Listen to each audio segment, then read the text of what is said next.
Lyca production Subaskaran வழங்கும் super star Rajinikanth, Vishnu Vishal மற்றும் விக்ராந்த் நடிப்பில், டைரக்டர் ஐஸ்வர்யா ரஜினிகாந்த் தயாரிப்பில், இசை புயல் AR ரஹ்மான் இசையில் லால் சலாம் திரைப்படம் February 9 உங்கள் அபிமான திரையரங்குகளில். தென் மாநிலங்களுக்கு போதிய நிதி பகிர்வு இல்லை அப்படின்றதான் குற்றச்சாட்டு. அடுத்தடுத்து அது குறித்த செய்திகளை தொடர்ச்சியாக இன்றைய தினத்திலும் நம்ம பார்த்துட்டு வரோம். கேரள அரசு இந்த போராட்டத்தெல்லாம் தாண்டி அடுத்ததா ஒரு முன்னெடுப்பு எடுத்திருக்கிறாங்க. அதை பத்தின செய்தியை தான் இப்ப நம்ம பார்க்க போறோம்.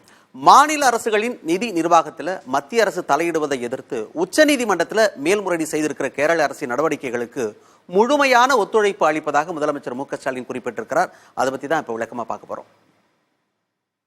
மத்திய அரசின் வரி பகிர்வு குறைவு காரணமாக கடந்த 4 ஆண்டுகளில் 45,000 கோடி ரூபாய் அளவிற்கு இழப்பு ஏற்பட்டிருப்பதாக கர்நாடக முதலமைச்சர் சித்தராமையா குற்றஞ்சாட்டியுள்ளார். இதன் அடிப்படையில் ஒத்த கருத்துள்ள கட்சிகள் ஒன்றிணைந்து தென் மாநிலங்களின் பொருளாதார கூட்டணியை உருவாக்குவது பற்றி பரிசீலிக்கப்பட்டு வருவதாக தகவல்களும் வெளியாயின. மத்திய அரசுக்கு எதிராக தென் மாநிலங்கள் அணி திரண்டு வரும் நிலையில் கர்நாடகா, தமிழ்நாடு, கேரளா ஆகிய மாநில அரசுகள் போராட்டங்களையும் தொடங்கியுள்ளன. மாநில அரசுகளின் நிதி நிர்வாகத்தில் மத்திய அரசு தலையிடுவதாக கூறி உச்சநீதிமன்றத்தில் கேரள அரசு தரப்பில் முறையீடு செய்யப்பட்டுள்ளது. இந்நிலையில் கேரள அரசின் இந்த நடவடிக்கையை வரவேற்றுள்ள முதலமைச்சர் மு க ஸ்டாலின் இது தொடர்பாக கேரள முதலமைச்சர் பினராயி விஜயனுக்கு கடிதம் எழுதியுள்ளார்.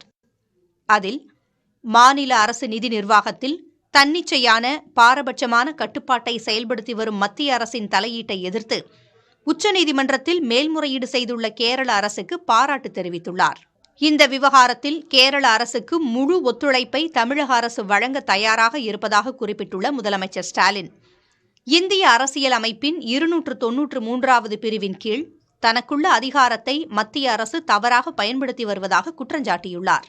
அரசியலமைப்பு சட்டத்தை உருவாக்கியவர்கள் கருதிய நிதி கூட்டாட்சியின் அடிப்படைக்கே மாபெரும் அச்சுறுத்தலாக மாறியுள்ளதாக குறிப்பிட்டுள்ள முதலமைச்சர், மாநிலங்களின் கொள்கை முன்னுரிமைகளின்படி வளங்களை திரட்டுவதற்கும் முக்கிய வளர்ச்சி திட்டங்களுக்கு நிதியளிப்பதற்கும் உள்ள திறனை முடக்குவதையே மத்திய அரசு நோக்கமாக கொண்டிருப்பதாக தெரிவித்துள்ளார். ஒருமித்த கருத்துடைய முற்போக்கான மாநில அரசுகள் இதனை எதிர்க்க வேண்டும் என்று கேட்டுக் கொண்டுள்ள முதலமைச்சர், நிதி கூட்டாட்சி தத்துவத்தை பாதுகாப்பதில் கேரள அரசின் உறுதிப்பாட்டை தான் முழுமையாக ஆதரிப்பதாக தெரிவித்துள்ளார். கேரள அரசின் நடவடிக்கைகளோடு தமிழக அரசின் முயற்சிகளையும் ஒருங்கிணைத்துக் கொள்ள வேண்டும் என்று அவர் கூறியுள்ளார்.